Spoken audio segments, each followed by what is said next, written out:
Woo, woo. Hey folks, it is an absolute beautiful day. And today, I got a little issue with starter solenoids.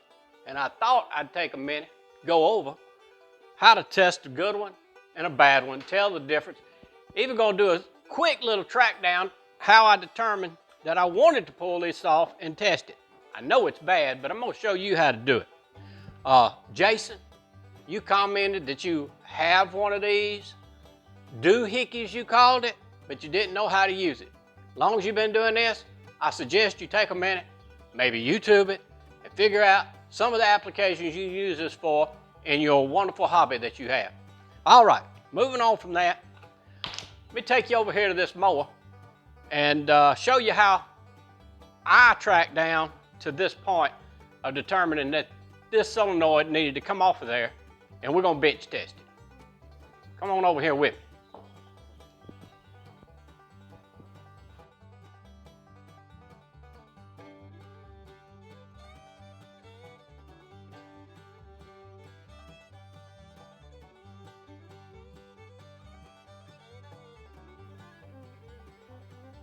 All right, guys, here we are looking at this fantabulous Aaron's 48-inch cut zero turn. It's been so well taken care of. But that aside, and the other issues that it has, I really wanted to show y'all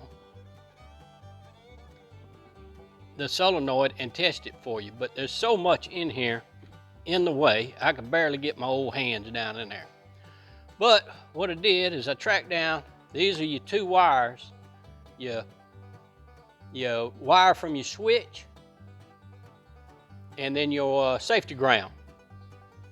And this wire right here, when I hit the switch, turned it to on, I got 12 volts on this.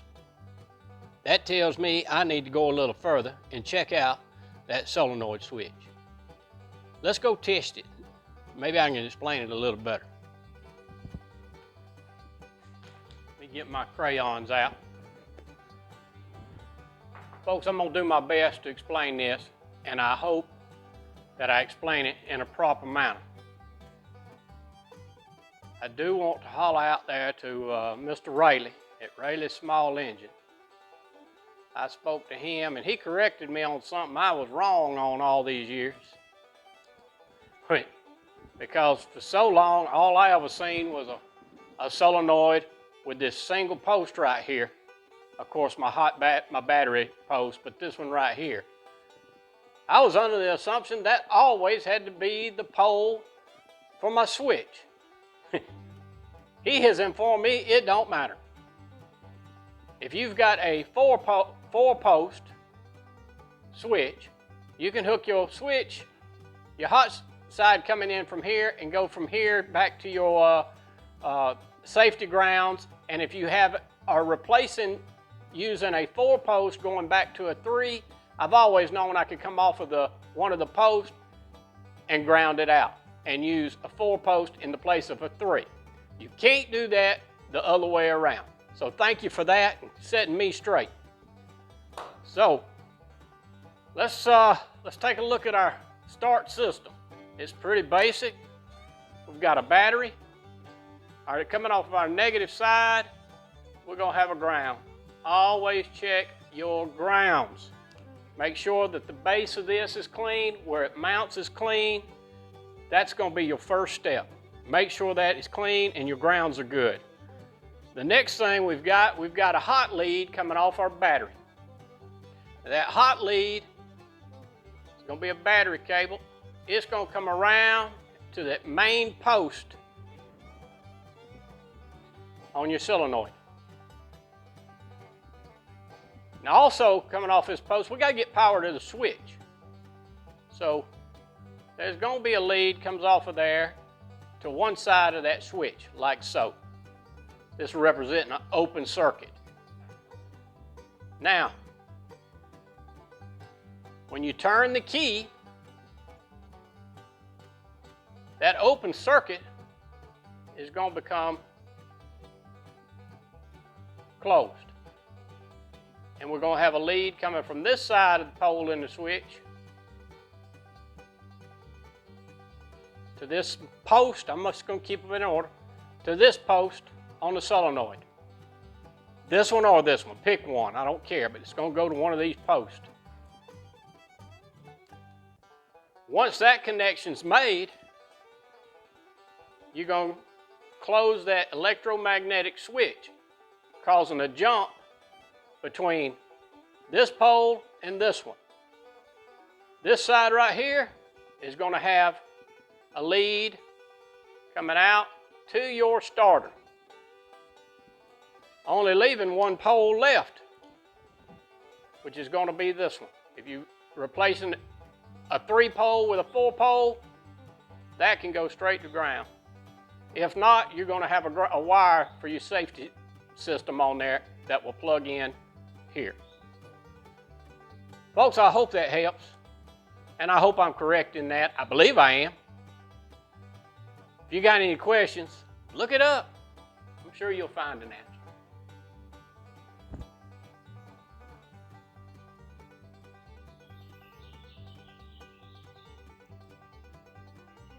Folks, I hope I got y'all turned around there where you can see what the devil I'm doing. Y'all ain't never attempted to do something on a camera. Give it a try. Maybe you won't be so critical. But what I've got is a little 12-volt source here. It's not the best in the world, but right now she's saying she's got 12 plus on her. So we're gonna use it as our battery. And I've got me a couple little test leads made up. I wanna put 12 volts on this system and test it. We'll go ahead and hot that up, make sure that other side ain't touching.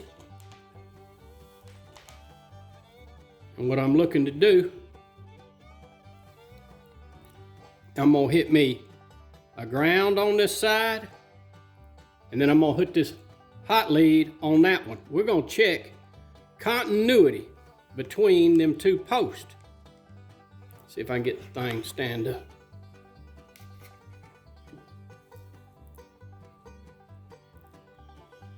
And I've got my multimeter set to continuity. It should give us a buzz when it makes a connection. We'll just check it real quick. There it goes. So let's get us a lead, and I don't care which one you put on what. We're checking to see if we get a connection on that switch. Well, that old lead don't want to open up wide enough. There we go. Now, when I hit this hot wire to this lead, I should get a connection through this solenoid by activating that electromagnetic switch inside. I can see I got a little spark, but I got nothing. This switch I've already determined it's bad. So let's hook up the other one, kill our hot battery. Let's put the new one on and see what we get from it.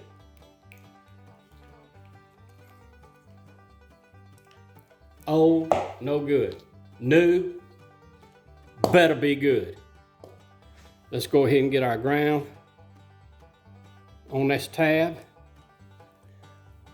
Let's go ahead and get us our continuity test to the switch itself. I notice this new one doesn't have as big a post on it as the old one did. Wires everywhere. You can see my meter. Let's throw 12 volts to this and see what happens.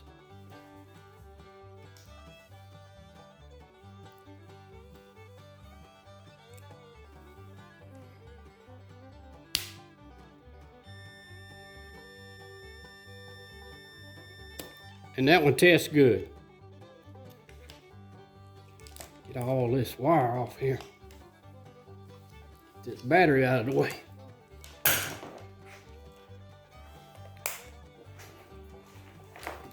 Folks, I sure appreciate you checking this out. I hope it helped you out. I hope I don't give you any bad information, but as always, double check your source. Verify. Don't take my word on nothing. This is what I do. This is what I did. Ray, thanks for that little tip. And for those of y'all who are new here, This fella right here has been awful helpful to me. He may sound a little funny, but I think you'll get past it. Folks, how about one of them thumbs up? Y'all know them subscribes are free. They ain't gonna hurt you. We'll see y'all next time. I got things to do.